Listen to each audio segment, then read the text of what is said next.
As we know, there are many ways to frame the conceptual art movement. For my purposes, the conceptual art threads that have stirred my recent thinking are the concepts of dematerialization and invisibility, or in a word, nothingness. Let's see here. Here we go. The British art critic Olivia Lang observed that conceptual art is preoccupied with non-existence, haunted by disappearances and vanishing acts of all kinds. It is invested in retraction and omission. Some art historians sketch a history that has been moving all along toward the ether, toward non-existence, retraction, and omission. Through time, they note a shifting emphasis from material to dematerial, from emphasis on craft to emphasis on concept. Ultimately, this trajectory leads to what Joseph Schillinger called the post-aesthetic disintegration of art and the abstraction and liberation of the idea. In this framework, art can only truly exist in the viewer's mental participation. In the late 1960s, art critics Lucy Lippard and John Chandler pondered, has an ultimate zero point been arrived at with black paintings, white paintings, light beams, transparent film, silent concerts, or invisible sculpture? It hardly seems likely. We still do not know how much less nothing can be. Personally, I'm an adjunct professor and a high school photography teacher, and this invitation to think about the relationship between conceptual art praxis and art education keeps leading me back to the notion of nothingness, and in particular, one key question. What could it mean to photograph nothing? The work of Robert Barry might provide some insights into what it could mean to photograph nothing. He has been making dematerialized works of art using invisible media since 1967. In his piece, Outdoor Nylon Monofilament Installation, he stretched thin nylon strings in between a matrix of trees. He photographed the installation, but the transparent strings were completely imperceptible in the final image.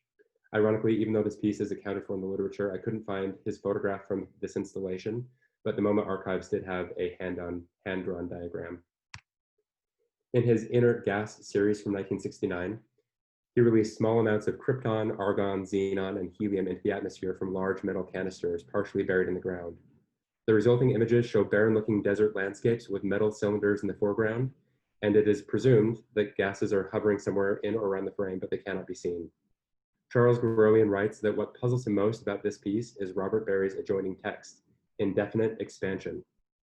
Growian wrote, the fact of its gaseous materiality expanding indefinitely suggested the possibility that I had embodied and was actually living and breathing the helium while viewing this photographic representation almost a decade after its release into the atmosphere, that I am breathing it in during this writing 3 decades later, that others will breathe it in during subsequent readings of this volume and beyond. Hence, the inert gas continues to exist even in its absence.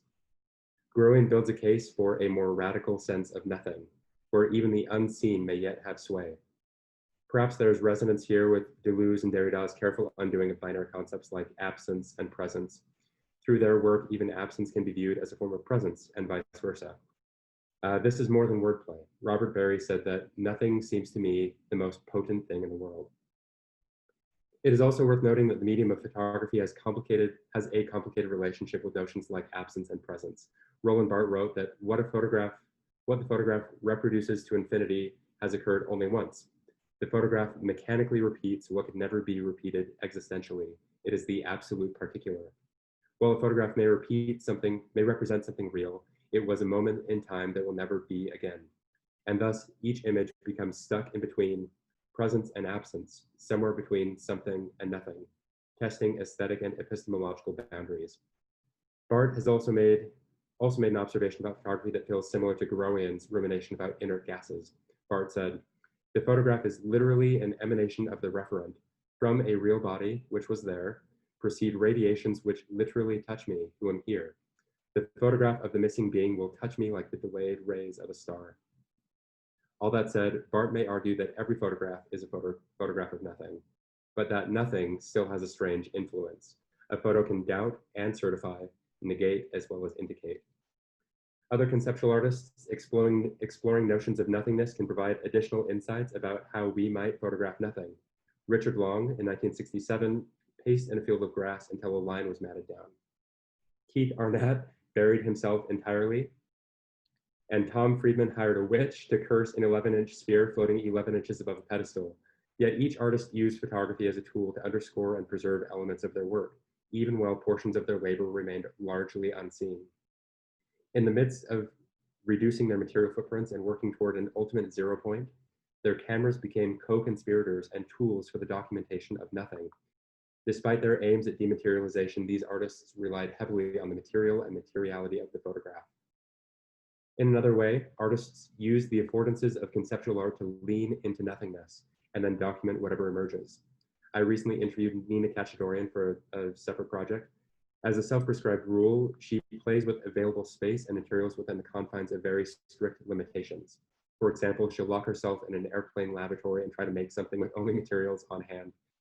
In her interview, she said that one of her personal mantras has become, "What can I do even when I think I can't do anything? And what can I do with nothing?" She inhabits spaces and situations that seem vapid and attempts to reimagine what else they could be. She activates nothingness, and photographs the results.